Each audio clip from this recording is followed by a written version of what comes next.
Sir నాకు ఎప్పుడూ doubt వస్తుంటుంది. అసలు ఎందుకు ఆర్థోపెడిషియన్స్ మీ మీ మెథడాలజీని అసలు ఒప్పుకోరు?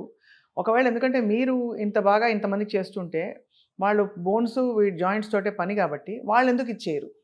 అంటే ఆర్థోపెడిషియన్స్ అని కాదు, ఆర్థోపెడిక్స్ కూడాను పాతకాలం నుంచి లేదు. ఆర్థోపెడిక్స్ ఎప్పుడైతే ఎంటర్ అయిందో జనరల్ సర్జన్స్ అపోజ్ చేశారు.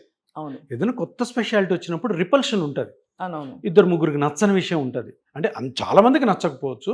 ఒక ఇద్దరు ముగ్గురు రైజ్ అవుతారు, అరుస్తారు, ఇది పని చేయదు, ఇది అంత మోసం అది అని చెప్పి. మేము చేస్తాం కదా. మేము ప్రతి దాంట్లో ప్రతి అవునవును. సెగ్మెంట్లో ఉంటుంది. సో ఇది నార్మలే. ఈ హర్డల్స్ ఫేస్ చేయాల్సిందే, ఈ ఆటంకాలను దాటుకొని వెళ్ళాల్సిందే.